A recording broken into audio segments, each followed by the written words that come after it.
साथियों, सभी पत्रकार साथियों को बहुत बहुत धन्यवाद। आज बहुत गंभीर विषय पर चर्चा करने के लिए आप सभी को मैंने आमंत्रित किया है।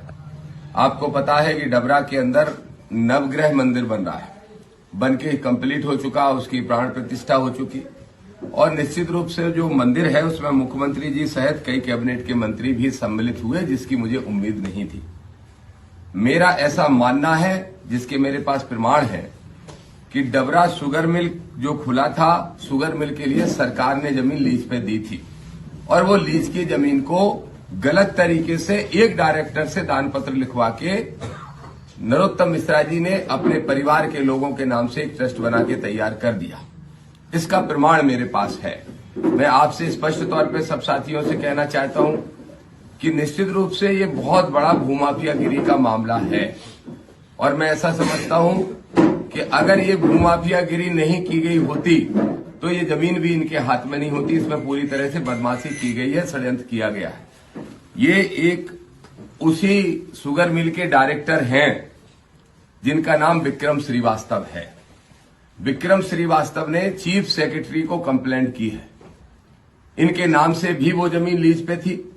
ये दोनों भाई वीर श्रीवास्तव और विक्रम श्रीवास्तव, ये विक्रम श्रीवास्तव के नाम से भी वो जमीन लीज पे थी और इन्होंने चीफ सेक्रेटरी को, मुख्यमंत्री को, कलेक्टर ग्वालियर को, सबको कंप्लेंट की और इनकी जान को खतरा है, इसके लिए इन्होंने सुरक्षा भी मांगी और इन्होंने कहा कि वो जमीन बेचने का अधिकार ही नहीं है, क्योंकि लीज की जमीन बेचने का किसी को अधिकार होता नहीं है। तो लीज की जमीन किस आधार पर बेच दी गई, पहली कंप्लेंट तो इन्होंने ये की। इसमें इन्होंने मांग भी की कि वो जमीन सरकार वापस ले ले और सरकार वापस लेने के साथ साथ जिन जिन अधिकारियों ने उसमें बदमाशी की, गड़बड़ियां की है, उस सब के ऊपर भी कार्रवाई हो और जो ट्रस्ट जिन लोगों ने बनाया है उन लोगों के ऊपर भी कार्रवाई हो। अभी आपने देखा होगा, एक निजी चैनल को नरोत्तम मिश्रा जी इंटरव्यू दे रहे थे और कह रहे थे कि आगे मुंह चलाने से कुछ नहीं होता, उनके पास अगर प्रमाण है तो कृपया प्रमाण प्रस्तुत कर दें। तो मैं बड़े स्पष्ट तौर पर आपको बताना चाहता हूं मेरे साथियों, प्रमाण तो मेरे पास ढेर सारे हैं। मुख्यमंत्री जी को हमने चिट्ठी लिख दी है और प्रमाण सहित भेज दी है। ये मुख्यमंत्री जी की चिट्ठी है और मुख्यमंत्री जी को हमने लिखा। मुख्यमंत्री जी ने कहा था कि हम नहीं जाएंगे ओपनिंग में या कोई भी इस तरह के कार्यक्रम में। फिर मुख्यमंत्री जी क्यों आए, किसके दबाव में आए, मुझे नहीं मालूम, लेकिन मुख्यमंत्री जी से ये सवाल भी पूछा और साथ में अपील भी की और साथ में ये दस्तावेज भी लगाए हैं, जिससे ये सिद्ध होता है कि वो जमीन सरकारी है। अब नरोत्तम मिश्रा जी ने ही कहा कि मुंह चलाने से कुछ नहीं होता, मीडिया के सामने प्रमाण रख दें, नहीं तो कोर्ट चले जाएं। इसलिए हमने मुख्यमंत्री जी को लिख दिया कि हम कोर्ट जाने के लिए बाध्य होंगे अगर अगले 10-15 दिन के अंदर उन्होंने सख्त कार्रवाई नहीं की तो। अब हमारी मांग क्या है? हमारी मांग है, पहले मैंने मांग की थी कि उसमें यूनिवर्सिटी खोल दी जाए, लेकिन चूंकि हमारे ही बहुत सारे साथियों का कहना है कि हमें धार्मिक स्थल को डिस्ट्रॉय नहीं करना चाहिए, तो अब हमारी मांग यह है कि चूंकि सरकारी जमीन पे नवग्रह मंदिर बना है तो सरकार उसका आधिपत्य ले ले, क्योंकि वो धंधे करने के उद्देश्य से और एक बड़े लालच से बनाया गया है। और जमीन जब सरकारी है, इसका प्रमाण हम दे रहे हैं, ढेर कागज हमारे पास है। तो सिर्फ मोहन यादव जी से और मध्य प्रदेश की सरकार से हमारी अपील है कि उस जमीन को, उस मंदिर को सरकारी आधिपत्य में ले लें, राज्य सरकार के अधीन वो मंदिर रहे और निश्चित रूप से धर्मस्व विभाग के माध्यम से कलेक्टर ग्वालियर उसका संचालक बने। जो मंसूबे हैं धर्म के नाम पे धंधा करने के, वो पूरे के पूरे विफल हो जाएंगे। एक चीज और मैं आपको स्पष्ट बता दूं, 2 कंपनियां बनाई गई थी, the Gwalior sugar company limited और the Gwalior agriculture company limited. 1940 के अंदर एक कंपनी बनी थी, जिसका मैं पूरा प्रमाण अभी आपको दूंगा। इन कंपनी में 2 एमडी थे, एक एमडी थे, एक ज्वाइंट एमडी थे, वीर श्रीवास्तव और विक्रम श्रीवास्तव। विक्रम श्रीवास्तव लगातार कंप्लेंट पे कंप्लेंट कर रहे हैं, जिसकी सुनवाई मध्य प्रदेश की सरकार नहीं कर रही है। दूसरी बात यह है, जो दान दी गई प्रॉपर्टी है, भगवान श्री परशुराम लोक न्यास ट्रस्ट है, भगवान श्री परशुराम लोक न्यास ट्रस्ट, इसको दी गई कुल 3.61 एकड़ जमीन। इन ट्रस्टियों के नाम सुन लीजिए, मुकेश गौतम, अशोक गौतम, श्रीमंत मिश्रा। अब आप ही बताइए, ये एक परिवार के धर्म की दुकान नहीं खोली गई है क्या? कौन है ये तीनों ट्रस्टी? इसका नरोत्तम मिश्रा जवाब दे। कह रहे थे ना मीडिया के सामने रखें। रख रहा हूं नरोत्तम जी, पुराने मित्रों, जानते हो मेरी ताकत को और मेरे नेचर को, रख रहा हूं खुल के।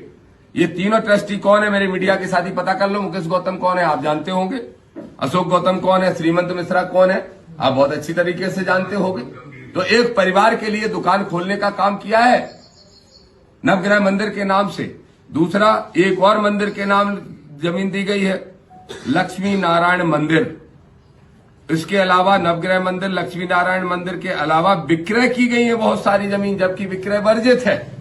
और सरकार, और ये जो जमीन है वो शहर के बीचों बीच है, इसको कृषि की जमीन दिखा के ताकि स्टाम्प ड्यूटी की भी चोरी की जा सके और फर्जी तरीके से रजिस्ट्रियां भी कराई गई हैं। मेरे साथियों, ये बहुत बड़ा मामला है। अभी जो मेरे पास प्रमाण है वो लगभग 25 एकड़ के तो सामने है, 24.94 एकड़। ये जमीनें तो इनने बेची हैं और जो दान को दी है वो जमीनें अलग है, दान पत्र के माध्यम से। ना बेचने का अधिकार है और ना ही दान देने का अधिकार है लीज धारक को। ये बहुत बड़ा जमीन का घोटाला है। ये अरबों खरबों रुपए का भूमाफियागिरी करने का उद्देश्य है, अरबों खरबों कमाने का उद्देश्य है। मैं दामोदर यादव होने के नाते हिंदू धर्म का हूं। किसी जाति, किसी वर्ग, किसी धर्म से मेरी कोई बुराई नहीं है। मैं स्वयं भी तो हिंदू धर्म, सनातनी धर्म में पैदा हुआ, सरकारी रिकॉर्ड में हिंदू लिखा है और इत्तेफाक से यादव हूं। इस नाते भगवान श्री कृष्ण का वंशज कहलाता हूं, लेकिन बाबा साहब अम्बेडकर का फॉलोवर हूं। तो भगवान श्री कृष्ण ने भी गलत के खिलाफ हमेशा आवाज उठाई और बाबा साहब ने धर्म में फैली कुरीतियों को दूर करने का प्रयास किया, वही मैं कर रहा हूं। मुझे धर्म विरोधी घोषित करने का काम करने के षड्यंत्र करने वाले तनखैया लोगों की दम पे सुन ले। न मैं धर्म विरोधी हूं, न मैं जाति वर्ग का विरोधी हूं, मैं मानवतावादी सोच का हूं। हक हर हाल में गैर बराबरी के खिलाफ लड़ रहा हूं और जिंदगी भर लड़ता रहूंगा। ये सारे डॉक्यूमेंट आप सभी साथियों को उपलब्ध मैं करा रहा हूं। मुख्यमंत्री को द्वारा लिखी हुई चिट्ठी, आज का प्रेस नोट और ये जो शिकायत विक्रम श्रीवास्तव ने की, वो एसडीएम की रिपोर्ट, सारी की सारी एसडीएम ने भी रिपोर्ट लगाई थी, जांच आई थी तो इनके विरोध में ही लगी थी वो, उस पर भी कोई कार्रवाई नहीं की गई, उसको भी मैं उपलब्ध करा रहा हूं। और विशेष बात, जो संकल्प यात्रा नागपुर से ग्वालियर तक निकाली जा रही, वो 11 तारीख को डबरा पहुंच रही है। 11 तारीख को दतिया से शुरू करेंगे, गोराघाट से पदयात्रा के रूप में बदल जाएगी और 1 लाख लोगों को लेके डबरा पहुंच रहा हूं। 11 को रात में वहीं सभा करेंगे और डबरा की जनता को बुला के इनकी पोल खोलने का काम करेंगे और बताएंगे ये आपकी आस्था के नाम पे, आपकी आस्था से खिलवाड़ करते हुए धर्म के नाम पे धंधा कैसे किया जा रहा है, इसकी पोल खोलने का काम करेंगे। बस यही हमारे विषय थे। आप कुछ पूछना चाहे पूछ सकते हैं।